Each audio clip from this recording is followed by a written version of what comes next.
Europe में कभी भी आप किसी देश में जाएं तो बहुत इंटरेस्टिंग चीज़ दिखाई देती है। यूरोप में बड़े बड़े ब्रॉथल्स हैं, ब्रॉथल्स माने वेश्याघर। तो उन ब्रॉथल्स में कुछ दिन पहले तक एक तख्ती लगी होती थी, अब वो तोड़ के उन्होंने हटा दी है। तख्तियाँ लगी रहती थी। फ्रांस में जाओ तो फ्रेंच में, जर्मनी में तो जर्मन में, डेनमार्क में जाओ तो डेनिश में, नीदरलैंड में जाओ तो डच भाषा में उन तख्तियों पे कुछ लिखा रहता था। जैसे रेड लाइट एरिया होता है ना, रेड लाइट एरिया, ये यूरोप का शब्द है, भारतीय शब्द नहीं, रेड लाइट एरिया।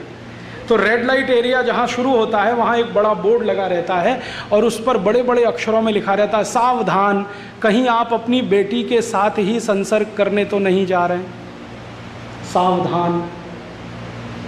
क्योंकि बेटी तो घर में है नहीं, पैदा होते ही छोड़ दिया, वो लावारिस घर में पली है, बड़े होकर किसी ने खरीद लिया उसको, वैश्या बना दिया। अब आपको मालूम नहीं है कि आप जाएं तो आपकी बेटी से ही संसर्ग करना ना पड़ जाए, तो वहाँ लिखा रहता है। तो फिर इसका व्यवस्था कैसे होती है? तो वहाँ एक आजकल डॉक्टर बैठने लगे हैं जो ब्लड चेक करते हैं आपका, कि आपका ब्लड ग्रुप देख लो और जिसके साथ सोने जा रहे हो उसका ब्लड ग्रुप मैच कर लो, कहीं ऐसा ना हो कि वो आपकी ही बेटी, आपकी ही बहन। इतना गिर चुका है, इतना गिरा हुआ यूरोप, जहाँ के पुरुष अपनी बहनों से, बेटियों से संसर्ग करने के लिए वेश्याघरों में जाते हों और वहाँ से कोई हमको ये बढ़ाने आए कि तुम नालायको, हम महान हैं। हमने कभी खोजने की कोशिश नहीं की यूरोप की असलियत क्या है।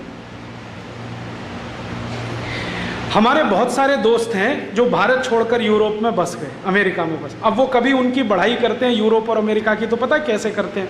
वो कहते हैं, हो राजीव भाई कितना अच्छा है अमेरिका। मैं पूछा क्या अच्छा है?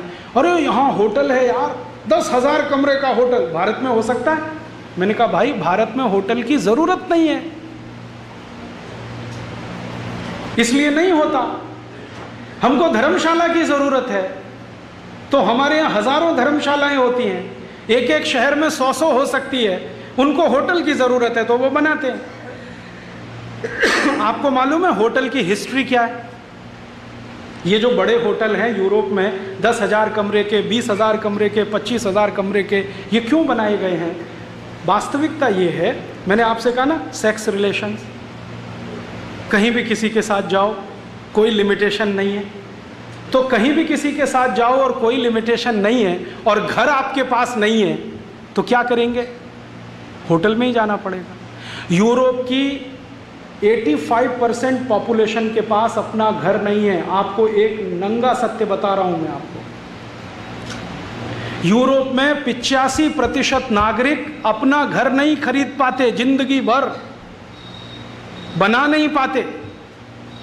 मात्र 5% लोग हैं जिनके पास अपना घर होता है और 15% लोग ऐसे हैं जो किराए के घर में रह सकते हैं और जीवन के अंतिम दिनों में खरीद पाते हैं। बाकी 85% के लिए तो सपना है, वो किराए के घर में पैदा होते हैं, किराए के ही घर में मर जाते हैं। और यूरोप की मैक्सिमम पॉपुलेशन जो किराए के घर में रहती है, वो सभी घर फ्लैट्स कहलाते हैं। फ्लैट में आपको रहना है, किराए के घर में रहना है। तो मालिक जो है वो तो बंगलों में रहेगा और अपने किराएदार को फ्लैट में रखेगा। तो मालिक की मान्यता ये है कि किराएदार तो नीचा है, तो उसको उतना स्पेस नहीं मिलना चाहिए जो मुझे मिला है बंगलों में। तो फ्लैट हमेशा छोटे बनाए जाते हैं, बंगलो बड़े बनाए जाते हैं। कोई भी फ्लैट में ओपन स्पेस नहीं होता और बहुत छोटे एरिया में होता है। अब मुश्किल यूरोप की क्या है कि फ्लैट छोटे हैं, रहने वाले उसमें ज़्यादा हैं, पर स्क्वायर फीट एरिया में सबसे ज़्यादा रहने वाले लोग यूरोप में ही हैं। अगर भारत का पर स्क्वायर फीट एरिया आप निकालें ना, 1 स्क्वायर फीट में भारत में इतने लोग रहते हैं, तो लंदन में उससे 10 गुना ज़्यादा लोग रहते हैं।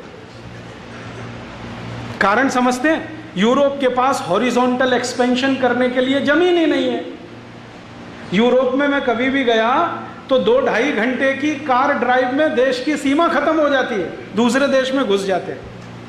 इससे ज़्यादा नहीं है। मैक्सिमम 6 घंटे की कार ड्राइव में 2 देश पार करके तीसरे में पहुंच जाते हैं, और यहाँ 6 घंटे में एक जिला पार नहीं होता।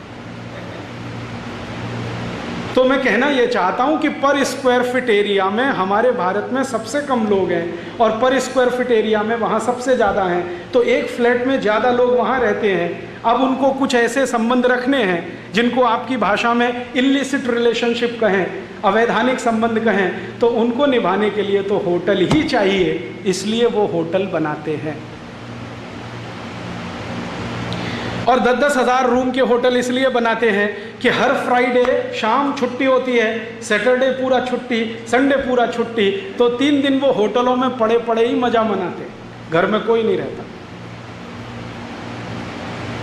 ये है उनके होटल की हैसियत।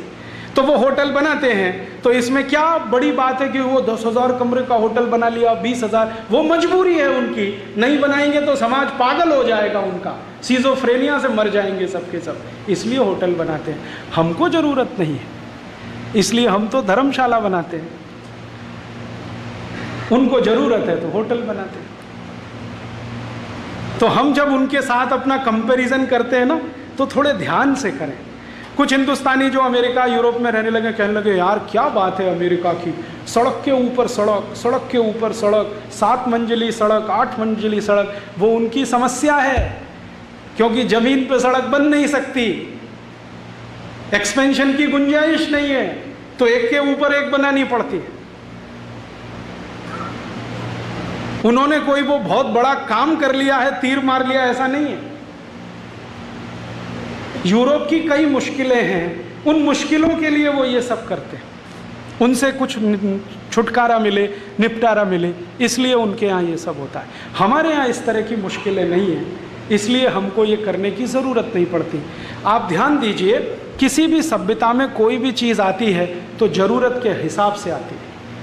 हमें किसी चीज़ की ज़रूरत है, हम वो करेंगे, नहीं है छोड़ देंगे। मैंने एक बार एक किसान को पूछा कि आप तो बैलगाड़ी से चलते हैं, बहुत देर लगती है, तो उनका हाँ लगती है तो क्या? मैंने कहा आपको देर लगती है तो माल देर में आपका पहुंचता है बाज़ार में। तो उन्होंने कहा तो क्या? तो इससे पैसा कम आता है। तो उसने कहा तो क्या? तो मैंने कहा आपको मज़ा करने के लिए टीवी फ्रिज घर में नहीं आता क्योंकि पैसा कम है, तो उससे क्या? तो मैंने कहा उसमें बहुत मज़ा आता है, टीवी देखो, सिनेमा देखो। तो उसने कहा मज़ा तो मुझे बैलगाड़ी में बैठने में भी आता है। अब तो कहानी ख़त्म सारी। वो ये कहता है कि जब मैं बैलगाड़ी में चलता हूँ तो बैल के गले की जो घंटी है, मुझे ऐसा लगता है कि भगवान कृष्ण की बंसरी बज रही है, मैं सुनते हुए आराम से जाता हूँ, और मुझे कुछ पड़ी नहीं है, जो करना है इस जन्म में, बच गया तो अगले जन्म में।